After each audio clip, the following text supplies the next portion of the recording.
ekirala bali mu kwemulugunya ebifo ebimu temwalondeddewo ddala muntu temwina gwe mwawadde bendera ebirala yasaba kito nemumuteeka mu kinene mu kikulu and the vice versa abalala yasaba kinene nebamuwa ekikulu. Okay, well, kanziremu ensonga ezo zonna zonna ekisooka tuyozaayoza bannaffe abasobodde okuyita mu kakunguuta ne bafuna kaadi z'ekibiina abo batasobodde zifuna tubasaasira ate tubaagala kubanga era basigala bamemba ba kibiina. Kyemulina omumanya NUP kaadi yaayo buli omu agyetanira naye buli omu abadde tasobola gifuna. Abantu bonna bonna ababadde beesimbyewo ebitundu maybe 99 ku 100 bantu baffe era tubaagala nnyo, naye olina abakandidate 6 olina okufunawo kandidate omu, olina kandidate 11 olina okufunawo kandidate omu. Kakati kyo kitegeeza olina kandidate 11 10 bokka ne bayitawo, omu yekka n'ayitawo, kyo kitegeeza olina abantu 10 abagenda kuba oba oli awo nga balaga obutali bumativu oba nga beemulugunya mu ngeri emu oba endala. Mukimanyi bulungi nnyo kati mu ofiisi yange awo buli omu ajja, si kati nga tumaze results zimaze okufuluma, even before buli abadde ajja kyasooka okugamba agamba nze alina ground. Buli omu yeesimbyewo bwe abantu 11 buli omu ajja kugamba nti alina ground, ate ng'ekibiina kirina okufuna omuntu omu yekka. So njagala mutegeere context eyo nti abantu bonna bonna baba tebasobola kufuna kaadi y'ekibiina mulundi gumu. Ensonga ze mwogeddeko, ekisooka mukimanyi bulungi nnyo nti Electoral Commission oba akakiiko k'ebyokulonda kati disorganizinga nnyo nti pulaani yaffe twalina pulaani ennambulukufu naye baagenda nga bakyusa mu biseera ebya nomination. Mukimanyi babadde bakyusa roadmap buli kiseera era naffe nekitataganyamuko nekitataganyamu mirimu gy'akakiiko kaffe. Naye n'ekirala bakandidates bangi nnyo nnyo babadde bangi nnyo naddala bano aba local governments. Kakati n'ensonga endala ate ereetedde ddala obuzibu kati nga wano mu Kampala ne mu bitundu by'ewakiso n'abalala. Electoral Commission yakendeeza ebifo aweesimbwamu. Mukimanyi bulungi nnyo nti Electoral Commission mu kisanja kino tubadde tucomplaining ebbanga lyonna, awaali bakansala 100 ogenda kwesanga kati bakansala bali 3. Bakendeeza omuwendo gw'abo abantu era ne bakwata ebitundu bingi nnyo electoral areas ne bazikombayininga. Kakati ekyo nakyo ne kireeta obuzibu. Kati mu ekyo kati ng'oyo abadde abuuza lwaki osanga mu system candidate oba yasaba ekyawaggulu ng'ali wansi, mu ekyo ne kireetera ne bakandidate abamu okwesanga tebamanyi electoral areas zaabwe. Bwe baali ba-applyinga ku form ne bateekako electoral areas enkyamu. Kakati n'osanga mu system yaffe ng'oli yali ayagala bwa LC3 naye n'awandiikako LC5 ne bamuveetingira ku ekyo kye yawandiika mu system. Kyova olaba executive board oba olukiiko lwaffe olukwasaganya zino ensonga lwateekako akakiiko ako.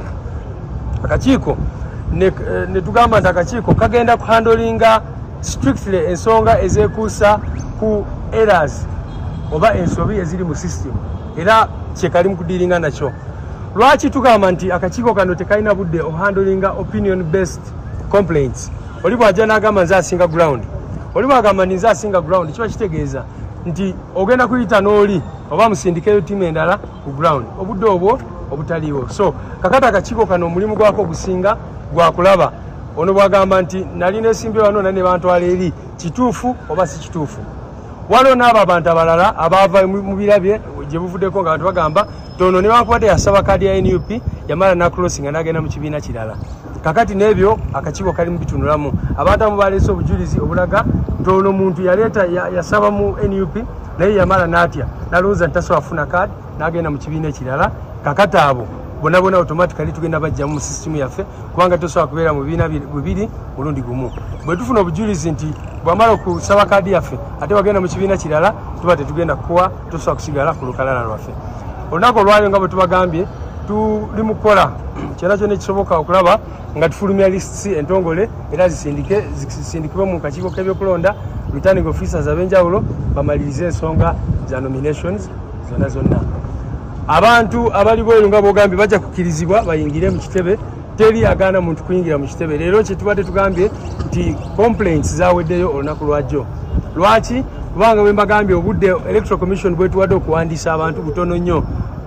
Nominations z'abaana abantu zitandika ku Wednesday ku Lwokusatu, leero Monday. So akakiiko katudde kali mu kustadinga oba okwetegereza buli complaint yonna ereeteddwa tekasobola kuba nga kasitadinga ebyo ate nga complaints endala bwe zireetebwa so yeyo process egenda mu maaso waliwo allegations z'okugulirira okufuna tickets ekyo banange first of all tekyebereka nti buli process ebeera competitive nakuwadde ekyokulabirako complaints wane zisinga abatafunye bagamba nti bali abafunye ba NRM abamu naye njagala kutegeeza nti complaint eyo oli bw'aba nga agamba nti nze ndi member wa NUP kakati ng'alina kaadi ya NUP ekibiina kinakuba kitya tooki mu mutima gw'omuntu kigambe nti ono okusinziira ku ffe wa NRM okusinziira ku ffe wa biina ebirala oba ki so tuba twagala bujulizi oli bw'agamba nti yawaayo ssente ndoba baagulirira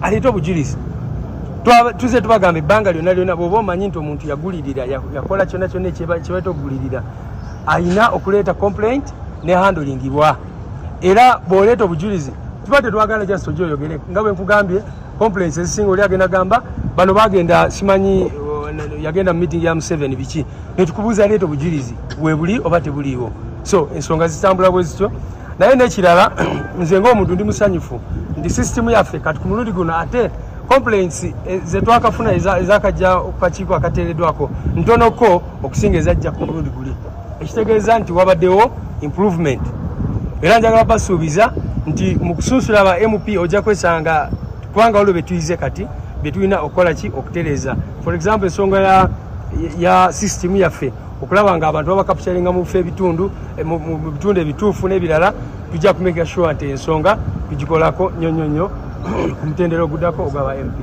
SG, there is a committee or an investigative team that was instituted following the allegations on bribing or corruption within the party and some party leaders. What was the report? That report was presented to the president. He put up a special committee. Nachoka nshitangaze president mukimanyi gye buvuddeyo yateeka akakiiko akaali kakwasaganya ezo ensonga. Ebyembi nti abantu abamu baali bakola complaints eyo ku mitimbagano ate tebaaleeta complaints eri akakiiko ako naye abaazireeta basobola okukola complaints zaabwe era nezitwalibwa mu president naweebwa report akakiiko akawuliriza abo abantu abalina complaints era ne kawandika report yako neweebwa president w'ekibiina. What were the findings? Kakati akakiiko findings zaako nagambe ziri mu office ya president. Action zagenda okutekinga n'ekibiina awamu bajja zitekinga naye ekirungi mu kakiiko ako report teyalagayo kintu kyonna ekyali kyetaagisa either okusazaamu candidate yenna ali mu lwokano kati oba okukyusa results oba kyonna kubanga akakiiko ako byekazuula sigenda kugenda mu details naye time ejja kutuuka bwe kiba kyetaaga okukolako action okutenga actions ku bintu ebimu bijja kukolebwa. Ekyange kiri ku olupimo olwakozeseddwa bangi ku bano abatafunye kati bagamba akakiiko k'ebyokulonda tekagenda ku ground babuuza baani kati ekyo kiringa oli bwagamba nti mbega mu kitundu twamulaba tutya oba yayitawa simanyi bontegeera akakiiko bwe kaba kasindika abantu abanoonyereza ku ground tebagenda kujanga bakweyanjulire babere ne badge nti fe abaze kukola vetting ground survey kubanga awo kiba kitegeeza nti oli agenda katukirira babawe ssente oba bakole ki so akakiiko bwe kaba kasindika teams ku ground kasindika teams nezituuka ku ground naye n'ekirala nga bw'omanyi research bwekolebwa tebasobola kubuuza buli muntu yenayina mu kitundu bakola sample space ne bagenda ku bodaboda stage ne bagenda ku muzikiti ne bagenda wali ku ekereziya ne bagenda ku ssomero ne bagenda mu katale awantu aw'enjawulo ne bafunayo abantu for example tuba tugenda mu constituency akakiiko ako kayinza abantu abagenze kukola survey bayinza okuweebwa ekipimo ne bagamba nti mugende mubuuze abantu 5 mu constituency eyo ye sample space gye twagala at that particular time naye kyembagambye mukiraba era nzize nkyogerako ebbanga lyonna akalulu ka NRM kabadde kakusimba mu mugongo naye ku bifo 353 ebya babaka ba parliament aba constituencies ne146 almost baina over 400 complaints okwemulugunya kwali kusuka mu constituencies 4. So kyengezako balaga kiriwa nti oli ne bwakola akalulunga abantu basimbe mu mugongo. Of course wali abagenda kola ki kuvibe mulugунye. So fe twagala nnyo abantu abemulugunya naddala bwe bakikola mu ddembe ate mu mateeka. Kyova olaba ne juza abajja ne beekalakasiza wano twabaniriza nnyo era tetukiinako buzibu kubanga omuntu alina eddembe lye okuvaayo n'alaga obutali bumativu as long as bwabulaga mu ddembe ate ng'agoberera amateeka. So ekyo tekibeewunyisa oba tekibeewunyisa okulaba nti waliwo abemulugunya. Ssabawandiisi bino tebigenda kwongera kumenyaamenya kibiina kubanga waliwo abalemeddeko nti bajja kwesimbawo independence. Ekyo first of all kyateeka nti omuntu mu mateeka akkirizibwa okwesimbawo bw'anamunigina obanga independent.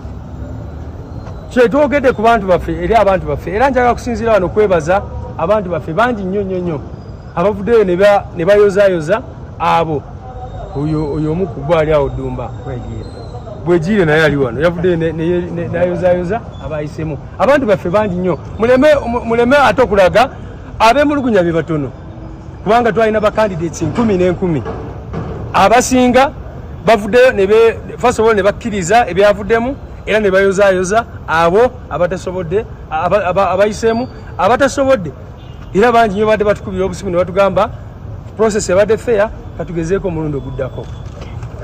Naye njagala n'okubagamba kino bamemba baffe olutalo lwe tuliko olusinga lwa kununula ggwanga. Abantu baffe twali basabye ekisooka nga bwe ngambye mu kusooka bakimanye nti kaadi buli omu tasobola kufuna kaadi. Naye singa ffenna tukola kyonna kye twetaaga okukola ne tujjako Museveni n'abantu be bano bonna abagala bwa kansala ojja kwesanga tebakyali ku bwa kansala. Bajja kuba n'obuvunaanyizibwa obusinga ku bwa kansala mu kukyusa Uganda mu kuzimba Uganda empya. So tusaba abantu baffe n'ekyo bakitegeere ekisembayo. Wangi? Nakugambe nti ezo errors eziri mu system zonna akakiiko kali mu kutunuulira. Mukimanyi ne bwe ba UNEB. Tokimanyi nti ne UNEB bwefulumya results bagamba abantu abalina complaints mugendeyo nosanga essomero erimu terina results n'ebirala ate bo nga babeera n'obudde bwonna kukola ku bintu ebyo. So njagala kutegeeza abantu nti ekyo kiri nomo ekya systems naddala bw'oba okozesa ebyuma bino bikali magezi okufunamu challenges mu system. Kyova twagamba abantu baffe bakole ki balete okwemulugunya. So buli kitongole kyonna bw'oba okozesa systems zino oyinza okukola omissions nobeera nga amanya agamu tegafulumye n'ebirala. So bwe bityo bibiri. Council in English. Banange English wise agenda kujogera. Dola. Waliwo abantu. Comrade wise aba togenda kwogera Luzungu. Mwawe ndako bbiri akakiiko kana batoleta conference. Naye abawakiso bagamba olunaku lwe mwali lizingirako results zaabwe. Naye ate nga complaints ezisinga zivudde Wakiso twabawa results era abasinga Wakiso bafuna day before abalala ne bafuna olunaku lwajjo. Naye ate complaints aba Wakiso babadde wano olunaku lwajjo ne baleeta complaints zaabwe n'ekiro kya luli baleeta complaints zaabwe. Naye ensonga gye njagala okwogerako twali agadde abantu kyali badde kino ne tubawa obudde bungi okuleeta complaints zaabwe. Naye mu buntu gwolaba kisoboka nti tugenda kunominating abakandidate okutandika electoral commission etandika Lwakusatu. Kakati tuba tugenda basayiningira ddi tuba tugenda kubastampingira ddi. Kyova olaba olunaku olwaleero tuliwadde akakiiko kamalirize emirimu gyako bafulume list ezisembayo then olunaku lw'enkya abantu bajja kubeera wano nga bafuna stamp y'ekibiina ne basobozesa ogenda kwewandiisa.